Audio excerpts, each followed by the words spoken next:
This is the CBS News Special Report. I'm Tony DeCopel in New York. We are coming on the air because authorities are in the process right now of giving an update on the disappearance of Nancy Guthrie, the mother of NBC News anchor Savannah Guthrie, a story that has captured the nation's attention, its heart, and so many of its prayers. Let's listen in. I'm going to give you one question and a follow-up, okay? But before we get there, I do have some comments. First of all, I want to begin by offering our condolences to our partners at the State Department of Public Safety's tragically lost two members last night in a helicopter crash up in northern Arizona. So if you would keep them in your prayers, Colonel Glover and his team, I'm sure, would greatly appreciate it. Along the same lines, I think you all saw last night, I'm trying to speak up, not yell, because apparently I talk soft. We saw last night the family, they just hurt, understandably so. And so I really want you to know this entire team here, those behind me, and our community are hurting with you. We really just want Mom back, okay? Right now, we believe Nancy is still out there. We want her home. Our department, the Sheriff's Department, along with all of our partners at the FBI, have been working around the clock. And we just want her home and find a way to get to the bottom of all of this, just as you do. But I have other partners out there who have stepped up, and you've probably noticed them in the last few days, if not the last few hours, and you're going to see more of that. Well, I made a decision to contact our PCRIT team, and those of you not local, that's our Pima Regional Critical Incident Team. It's made up of law enforcement officers from this entire valley. Pasquayaki Police Department, Tucson Police Department, Marana Police Department, Oro Valley Police Department, Pima College Police Department, Tucson International Police Department, Sarita Police Department. There's so many of them, and they are going to help us tremendously. And that's really done because we have so much in front of us still, and we're hoping that, I know the FBI has committed a very large number of men and women to partner with us, work side by side with us. We go do an interview, they're going to be there with us. We're going to go look at some evidence or process evidence, they're going to be right there with us. We're sharing every piece of information, all the data we can to get this thing solved. And it's important that my partners in law enforcement know and understand their roles, because it is a very large, complex investigation with a lot of moving parts. And we're at that phase now where sometimes we're waiting, right? We're waiting for analysis. We're waiting for lab reports. But even then, when they come back quickly, for example, some DNA, we rushed what we thought was the best target for DNA. We did a rush through and got some of that back. The results were minimal. I think you all know the blood on the porch. That was one we did. It came back to Nancy. That's what we know. But there's still more items that have been submitted. We just haven't got them back yet. But in the meantime, we're not just sitting on our haunches waiting. We do have a number of leads coming in, and that's why we brought in the FBI for one, but PCRIT as well, to be able to get out there and handle these leads as they come in as quickly and as expeditiously as we can. And every single lead is looked at, every one of them. And so we're gearing up. You probably have some questions about what you've seen in the last couple of days. I'll gladly answer those at that time. But it really is about getting our partners out there. To be fair, when we went to that scene the first night, Saturday night, it was just us. Since then, the FBI and others have asked, can we go and see it as well? And that's what you've been seeing. But it is a very important case to not just me and my team, but this entire community, all of our law enforcement partners. Suspects. I know there's been a lot out there about suspects, and I want to be very clear. At this time, we have not identified a suspect or a person of interest in this case. We are working our best to do that. But to be clear, we have nobody of interest or any suspects that you would consider a prime suspect. We're just not there. We're not there yet. The timeline, I think we've got it on the board, do we not? This is a timeline that we have been able to develop with some of the things that we've had processed. Various pieces of electronics that we've gathered. And you look at some of this, and I know you're going to say, well, why did it take you so long to get this to us, Sheriff? Well, because one thing, it's got to go out and be processed at different lab sites, and sometimes that stuff comes back to us, and like you, we have questions. And we say, wait a minute, what is this about? What about this? Could it be that? And so it's sent back, or it's sent somewhere else. So, and that's happening with all of the things we see, that process, that review, and that questioning of, all right, what is it we're looking at? So I'll go over it with you. You can see it on the board there, but at about 5:32 p.m., these are approximate times.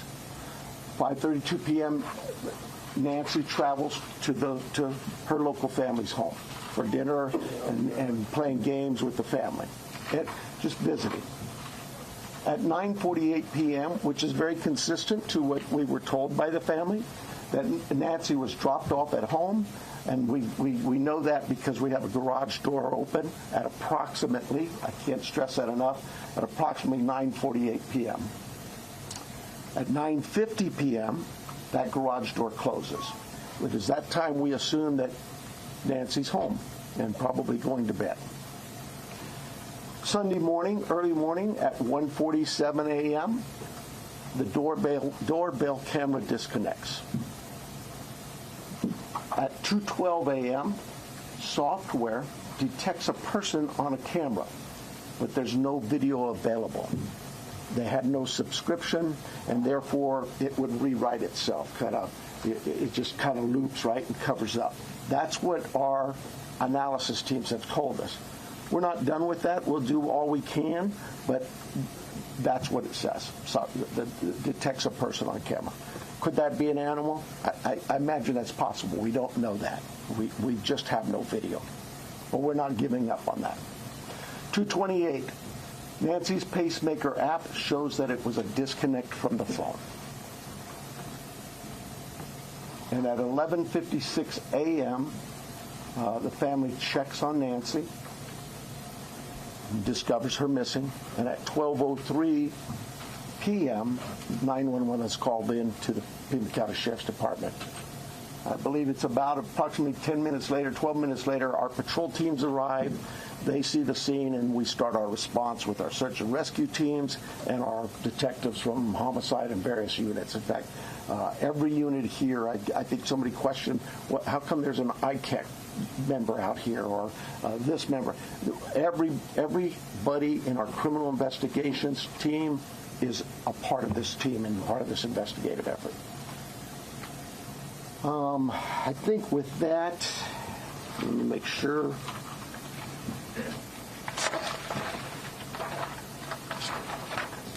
Now, I want to clarify some things that I may have already done, but yeah, I've gone over with the blood at the front door, the doorbell camera. It was removed, we know that, but we're not confirming that any cameras were smashed or destroyed around the house. I don't know where that came from, but that's something we're not confirming. The car.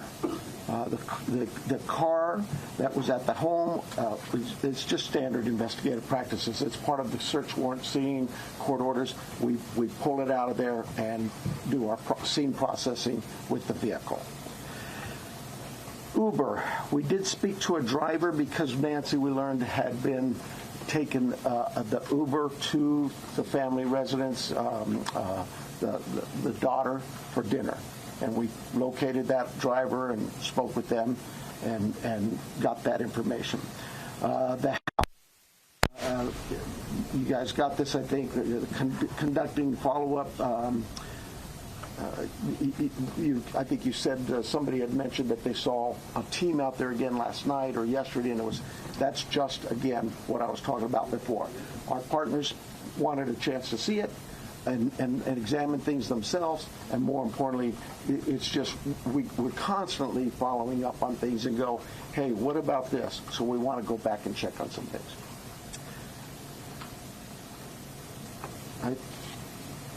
Oh, here's the other thing. Someone had mentioned there was forced entry. I have no clue where that comes from. We have been very consistent. We are not discussing that at all. Whether it's forced entry or not forced entry, that is something we're just not discussing. So I don't know where anybody got that information. I think I am about done with my piece of this. I'm going to bring up here Heath Yankee, and I think you know him. John Edwards is the assistant agent in charge with the FBI here at the Tucson office. Heath Yankee is the special agent in charge for the state of Arizona out of Phoenix, and he will come up and speak.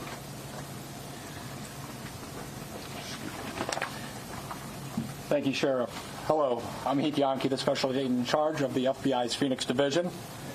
First, I want to let the Guthrie family know that our hearts are heavy for them. After seeing your message last night, it is clear that you and your family are in pain. Please know that we are doing everything to bring your mother home.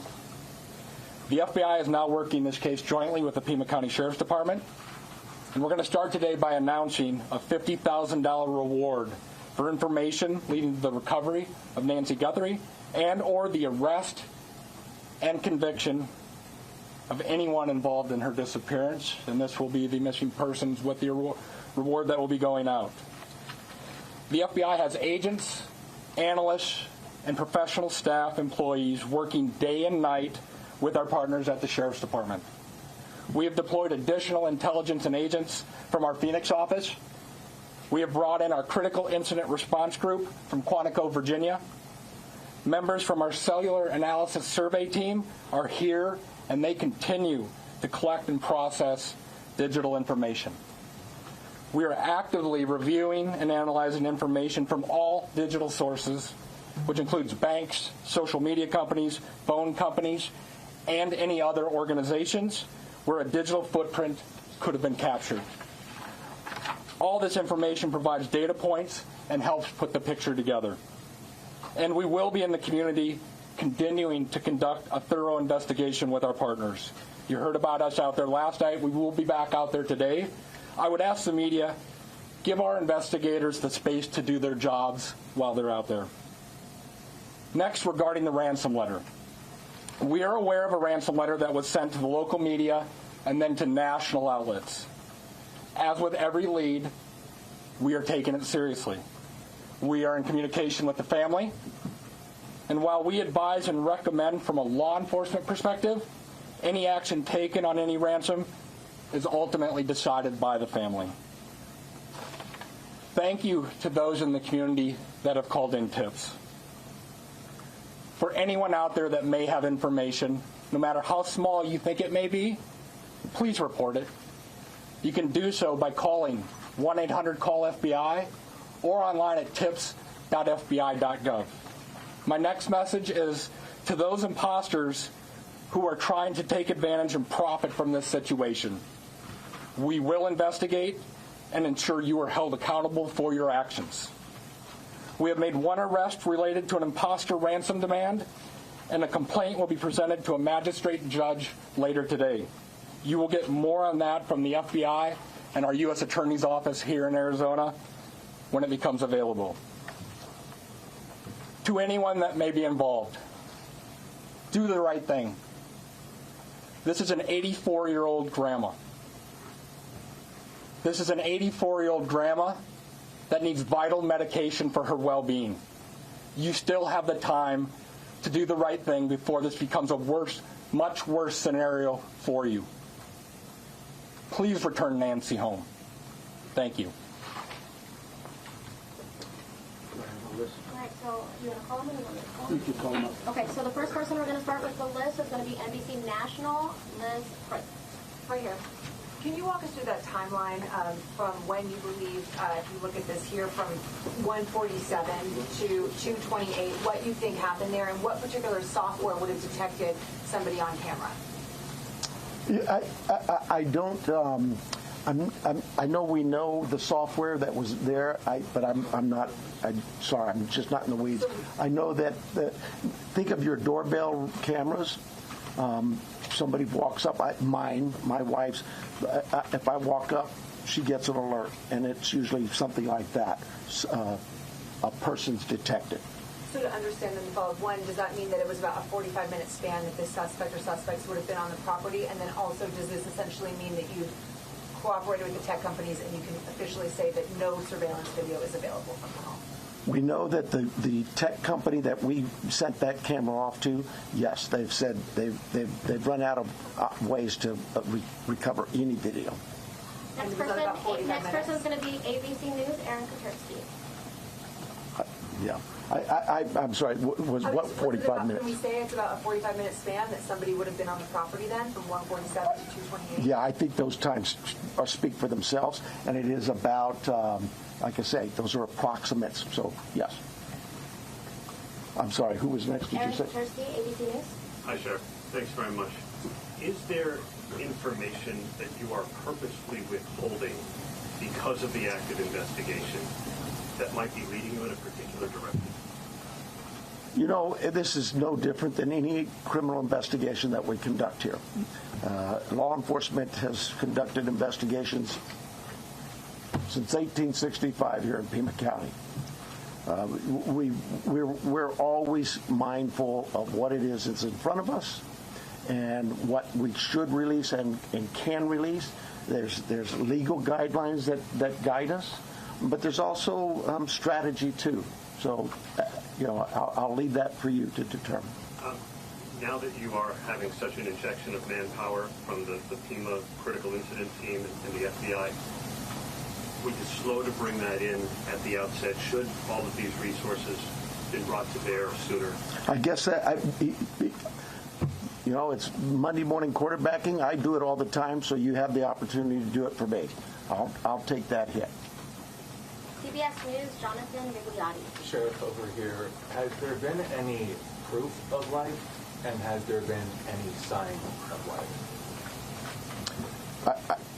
I'm going to, anything to deal with the ransom notes and that, I would defer to the FBI, but no, to my knowledge, we're still looking for Nancy. And for my follow-up question, if I can speak with the special agent, what was it about this apparent ransom note that now 3 days on, you first haven't been able to validate, and second, it warranted informing the Guthries of its existence?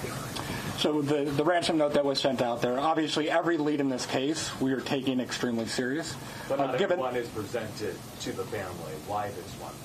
Because this was the ransom that came in and it had facts associated with a deadline, with a monetary value they were asking for. So at that point... What were some of those facts, if you can, because there's been a lot of speculation, as you know, if you could set the record straight. Yeah, the ransom itself, one talked about an Apple Watch, and one talked about a floodlight. We're not going to go into specifics. It's very important that we keep this investigation moving forward, and we don't want to put more facts out there that others then can use to try to profit from this. Who else would know about an Apple Next, Watch? Ed Lavandera. Hey, Agent, I want to follow up with you real quick on that. There have been, as far as we know, I think 3 ransom notes so far, 1 arrest.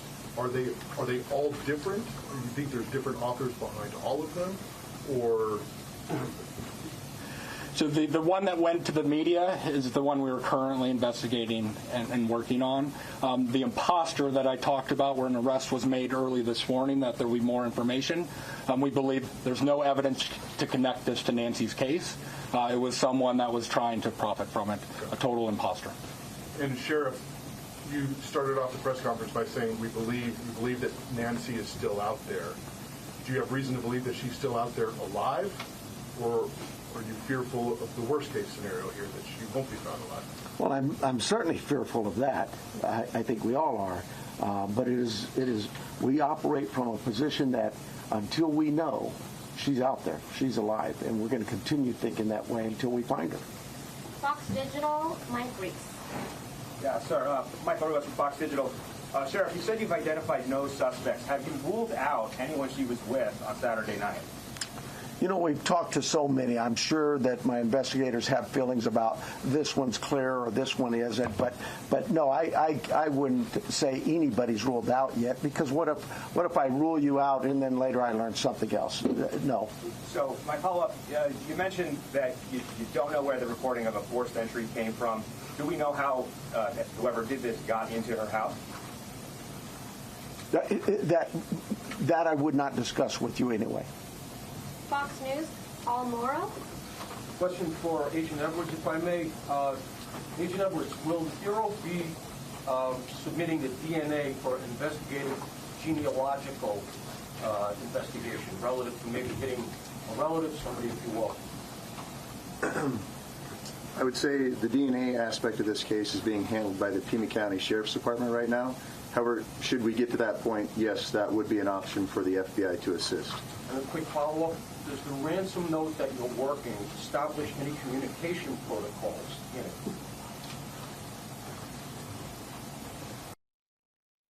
I think it's important that if someone has Nancy and is demanding the ransom, that there is communication with the family.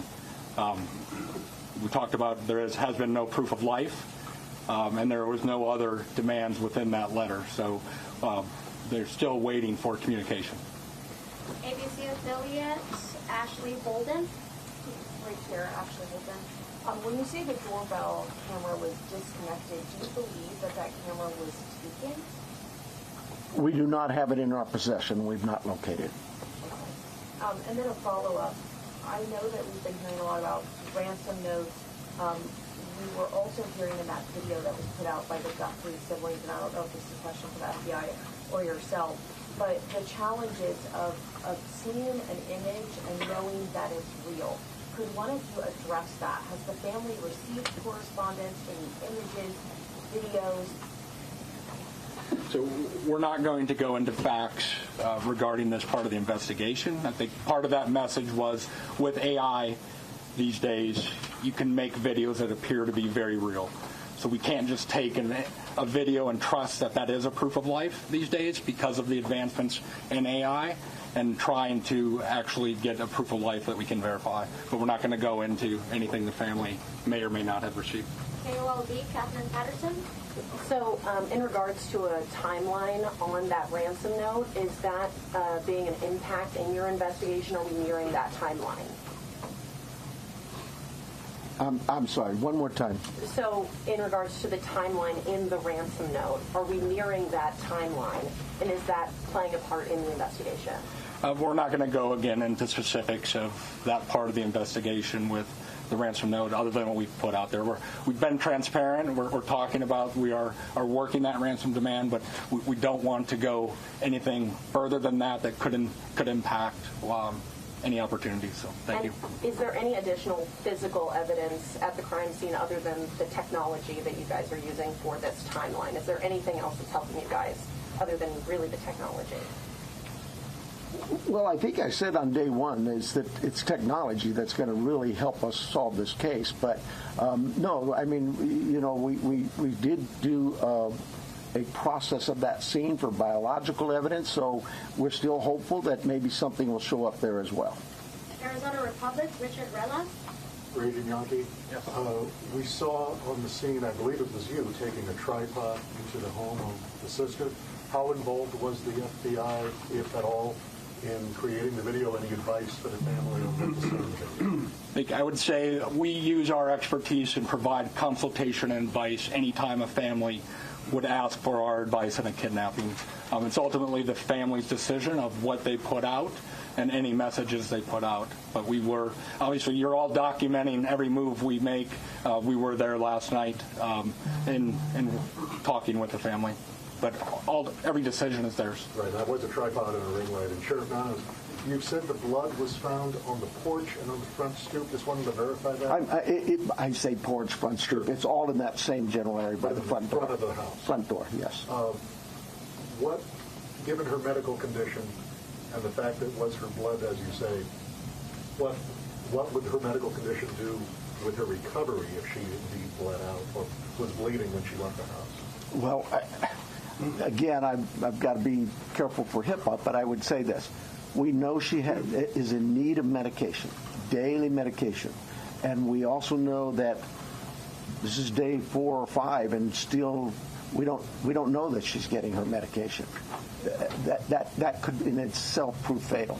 And for the that'll be the question. For KGUN News, we have Craig Smith or Athena. I'll get that for you. I'll do it. Craig? KGUN, Athena, Craig left. Okay. Have you been in communication with anyone who you believe could be the kidnapper? You know, it goes back to what we talked about. Nobody's eliminated, but we just really don't have enough to say, this is our suspect, this is our guy, we know, or our gal. We just don't know that. And it's really kind of reckless to report that someone is a suspect when they could very well be a victim. It just, I bring to you, to the media, I plead with you to be careful of what it is we put out there, because we don't have anybody here listed as a suspect, and you could actually be doing some damage to the case, but you can do some damage to that individual too. Social media is kind of an ugly world sometimes. And how far out have you expanded your search, you say?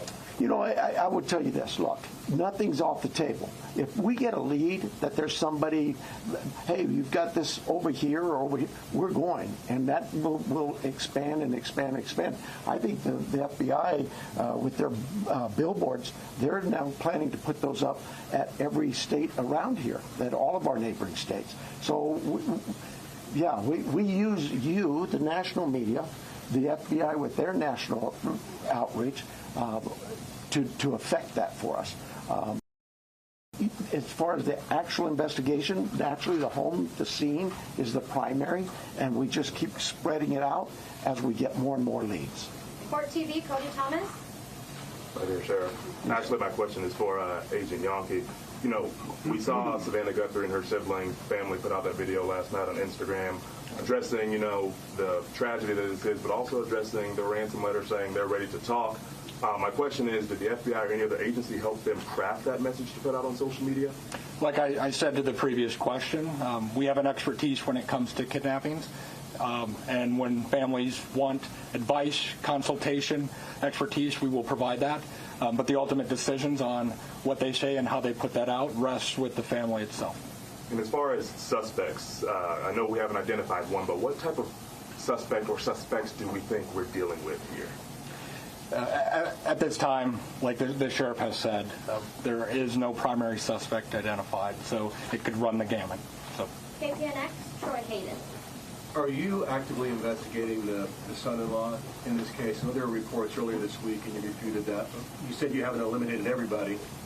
Have you eliminated him or come close to it, or are you actively looking at him? We're actively looking at everybody we come across in this case. Everybody. We would be irresponsible if we didn't talk to everybody, the Uber driver, the gardener, the pool person, whoever, everybody. It's so cliche, but everybody's still a suspect in our eyes. That's just how we look at things and think as cops.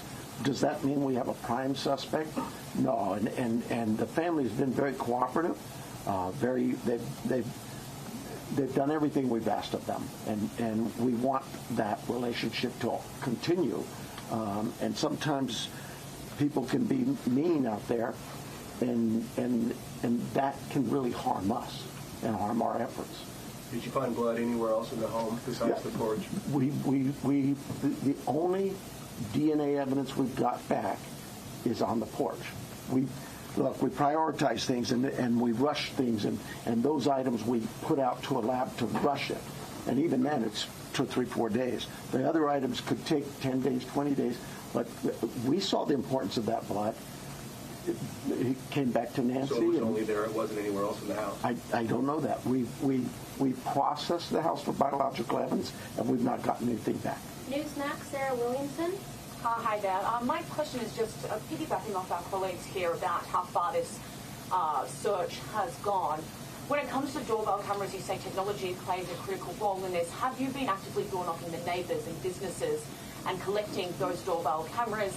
And is there anything that has come up there, and how far is that? I can't tell you whether things have come up or not, but we have door-to-door. I think we're still doing door-to-door, not just in that neighborhood, but other neighborhoods.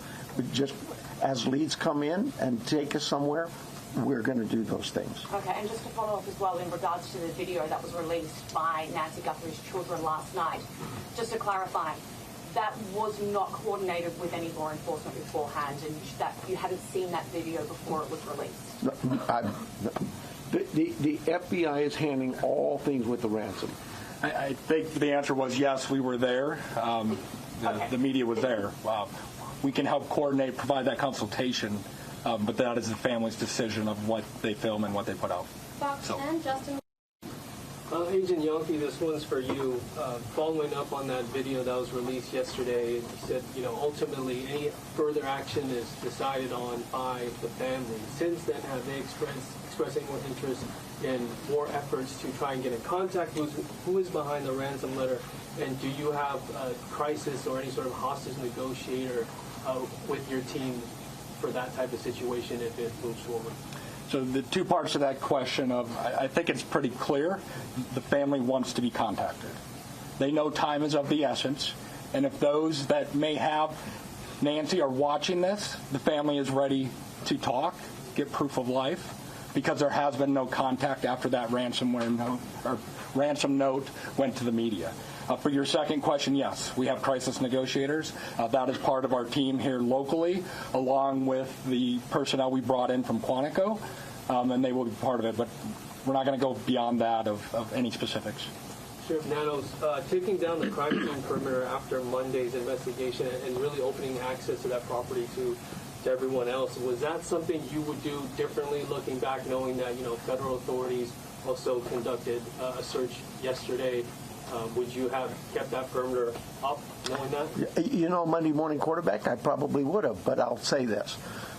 We processed the scene. We got what we thought was complete. My team did that.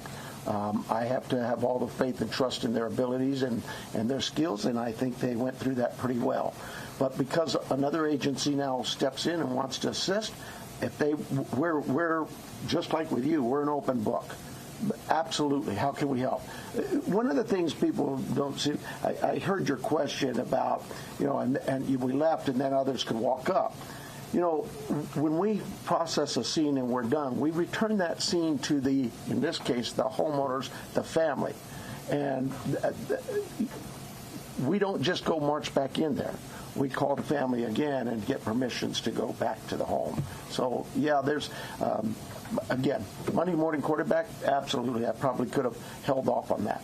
We knew that the FBI, we've worked with them before in a lot of cases, and we felt like they could be of help in this with particularly the forensic analysis we use in a number of things.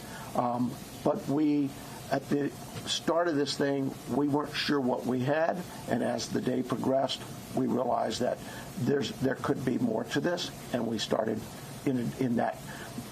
Remember, it was a search and rescue mission the first few hours, and we transitioned that over to a criminal investigation. With that, brought in our partners from the FBI and others. Have you heard from President Trump on the resources? I was actually going to ask about that. We saw the message yesterday. Are you next? Yeah. Okay, I'm sorry. Following up on that, we saw the message from the president yesterday. Have you personally received any communication from him or No, and I wouldn't expect that. He, too, is a busy man, right? And I would say this. We thank him for him opening up his entire law enforcement team was put out yesterday, and we know, I know my local reporters here know. We've always worked well with all of our partners in law enforcement. Maybe it's something unique to Southern Arizona, and the rest of the country doesn't see that, but this isn't new for us. We've done this. Gabby Giffords, I headed up that investigation many years ago, and we worked side by side, could not have got things done if we weren't with the FBI on that. And just the other question, this being a border state, have you guys had any communication with Mexican authorities? I have not. I work closely with the Mexican consulate, as other consulates, being the sheriff, but no, I've not heard from them. Arizona Univision Madrid. Hi, Sheriff. My question is, do you know, it's a two-part question, do you know what medication Nancy uses? And have you checked the local pharmacies and pharmacies around the state where they bought her state this medication to keep her alive, keep her healthy, while still look for her? So we do know what medications, and we have contacted pharmacies. Probably need to go back to just make sure that they didn't. Maybe we contacted them early on. I know that night, Sunday night. Yeah, Saturday night, Sunday morning, I know we were doing all the hospital checks, and that check was continuous every hour, going back out. And physically in person, deputies were going to each local area hospital and asking them to check their logs. My second question here is, I know you're looking for her in Pima County. Are you looking for her across the state now? And if so, is there a particular area that you're focusing on right now? Well, we're looking for her everywhere, right? The FBI just made an arrest on a tip that we got that we thought there could be something here. It's statewide. The billboards are going to be out there across the country. We take the leads from everywhere, and where those leads take us, we'll get there. MS Now, Alex Talbot. Agent Yankee, do you have any reason to believe that Nancy Guthrie may be being held outside of the country? Is that something that you ruled out at this point? We don't have any of that information. We haven't ruled anything out. Like the sheriff said, we will follow the facts wherever they take us, whether it is outside of the state of Arizona or over the border. We will follow the facts and go there, but we have no indication anything over the Mexican border. And you mentioned on the ransom note there were details about the Apple Watch and the floodlight. Yep. The ransom notes that were sent out to TMZ, KGUN, and KOLD, are they all the same ransom note? Do they contain the same details in each of those individual ransom notes? The ones that I am tracking and aware of were the same that went to TMZ also. News Nation, Brian Enton. Agent Yankee, sorry. Yes.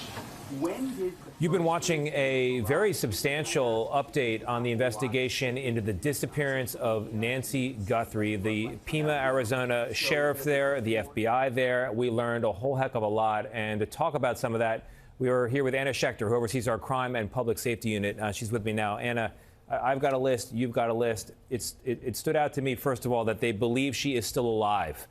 But when asked if they had proof of life, they did not offer any. And in fact, they said that the blood that we've seen pictures of on the porch right outside the door did come back as, in fact, Nancy Guthrie's blood. That's got to be concerning to everyone involved. What else stood out to you? We got a timeline, which was remarkable. The timeline was 1:47 a.m. The doorbell camera was disabled, and later the sheriff there said that that doorbell camera is not in their possession. 2:12 a.m. The software detects a person there in the home. They believe to be a person, but there's no image. 2:28 a.m. The pacemaker worn by Nancy Guthrie disconnected from the phone, from the app on the phone. So that, to me, is that key timeline. It's about 45 minutes where it appears that somebody was at that house. Yeah, and there's a word that they used in the timeline. Again, this is a timeline put together not by journalists, but by law enforcement, and then presented to a room of journalists. The doorbell camera disconnected.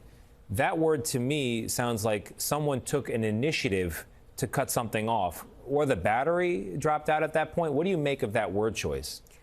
I thought that was really interesting, and it also spoke to knowledge of how that doorbell cam works.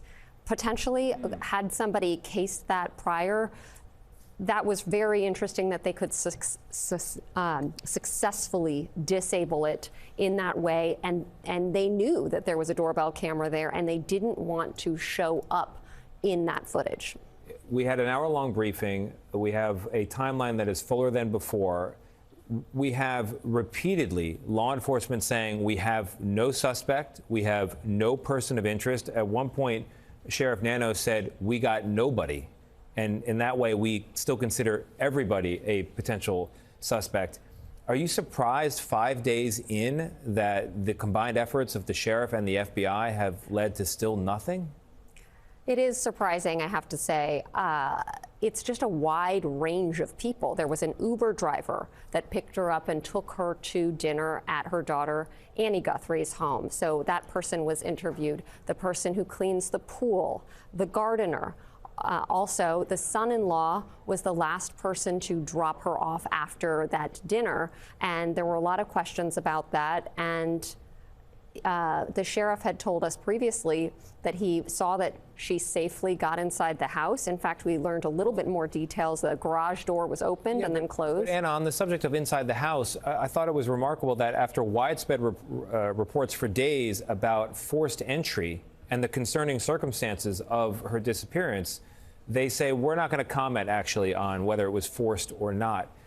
If it's not forced, why not say that? If it is forced, why not say that? To me, that signals that that is a very crucial part of this investigation. They do not want to confirm or deny that there was forced entry.